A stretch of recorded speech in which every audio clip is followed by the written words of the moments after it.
And anybody that wants to judge me should judge me. I was just among my choir mates. The next thing he called me out that he was giving me a prophecy and all that.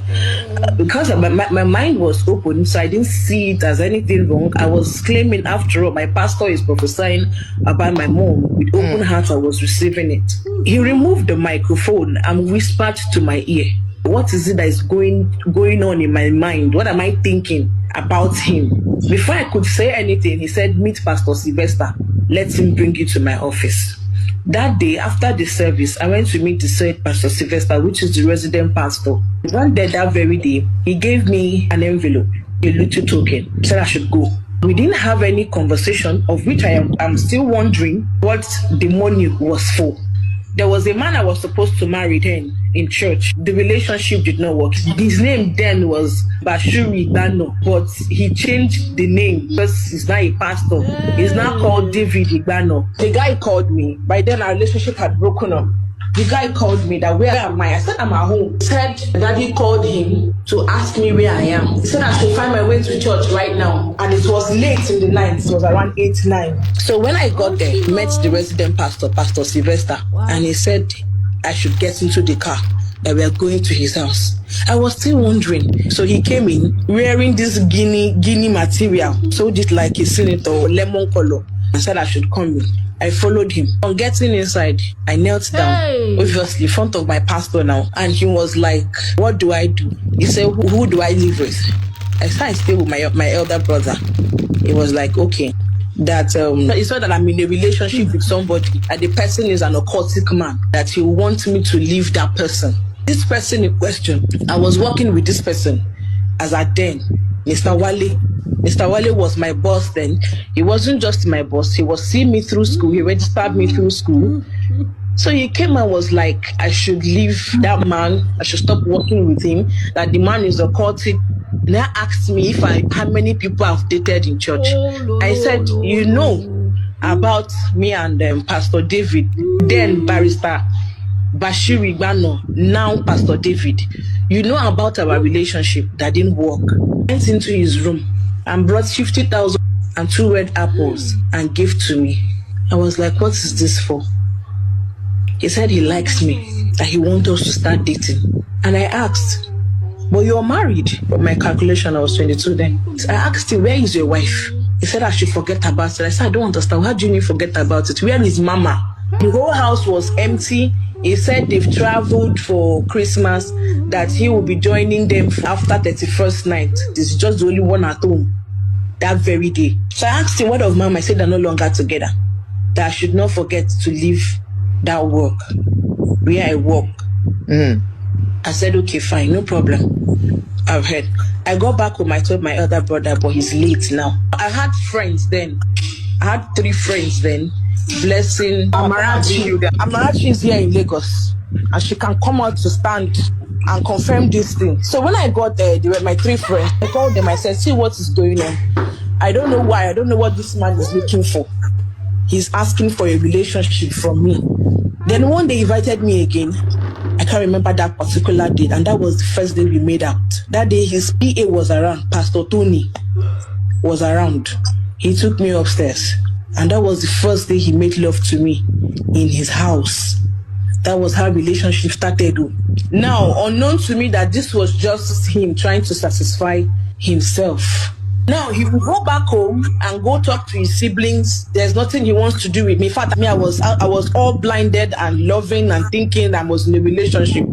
I had to quit my job from that place. Cajoled me to pick that job that was going to pay me salary. Then the relationship continued until I took him. It should be around 2016 or 2017. My very first pregnancy. He was not around. He wasn't in Lagos. He was traveling then to Oshu State.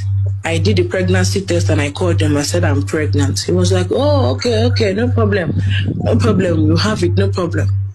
I'm going to have it. Only for him to call me back 2 days later. You're pressuring me a lot about it. You're tense. I think we should abort it. I was like, abort. Amarachi was in my house. I didn't even let Amarachi know what's going on. The only thing that made Amarachi find out was that abortion was leading to complication. I was bleeding and vomiting at the same time. was when she asked me, Sister Ebere, what happened? I had to explain my ordeal to her because it was becoming tense. I was in serious pain.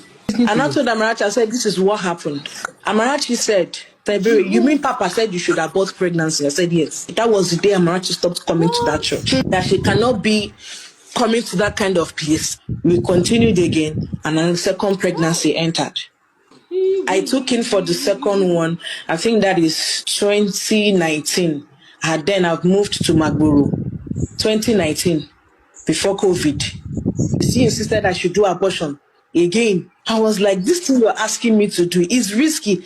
Even the person that did that, the person who helped me remove the belly, that woman knows my case with him, because I had to open up to the woman. The woman said, but you're beautiful. How can you be doing this? Why are you doing this? What is the person saying? Because whenever I go to do it out of emotions, she will be like, but let's leave it now. Since you're crying so much, let's leave it. She said, in this situation, I cannot, because it's going to affect who is involved. If they find out, it's going to affect him. Let's just do it. That woman stays in Denro. He was like, let's leave this one. I said no, because he doesn't want it. So I don't want it to look like I am forcing pregnancy on him. Now, in that pain, he invited me over and wanted to sleep with me in that pain. But I was in so much pain. I kept on saying no, no, no, no, that you shouldn't do it. I'm in pain. I'm in pain. Then he stopped. I managed myself that night, and I went home the next morning. But the truth is, this man damaged me. He also promised to marry me. That is the hope he's giving to me, to continue doing all these things. Don't worry, we'll have more children. I'm here for you. I am this, I am that. I started to follow my mom. In all these things I'm doing, my parent doesn't know, my sisters doesn't know, none of them knew, because I was trying to protect, because I felt, okay, this is love. After all, he said he loved me. I didn't know I wasn't even the only person. Let me fast forward to the pregnancy time. Before even the pregnancy, I had accommodation issue, and he was like, I should go get a place. I couldn't get anyone decent. Then he said there is a property in Unilag. I should move in there. I said, okay, fine. He gave me 1.5 million naira to give to Barrister Ubani. That is his lawyer. I should scrap out other things, you know. So he gave me that money in order to not make the man know that we have an affair, like there's something going on between the two of us. So he gave me the money to go and pay into the man's account. Now there was this particular one, I think it's agent fee, yes. Agent fee of 150,000 naira. I couldn't pay it. I said you should go and meet him to give him the money. He now sent the agent back to me. I said, you're sending the agent back to me. I can't give agents this money. Sort the agent, or sort Barrister Ubani, which was the supposed agent he used then to get the place. But that is Barrister Ubani, that is his lawyer. Now, before I moved to that place, he said, because obviously as a boyfriend now, I have been aborting and aborting and aborting. What is the way forward? You said you want to marry. When do you want to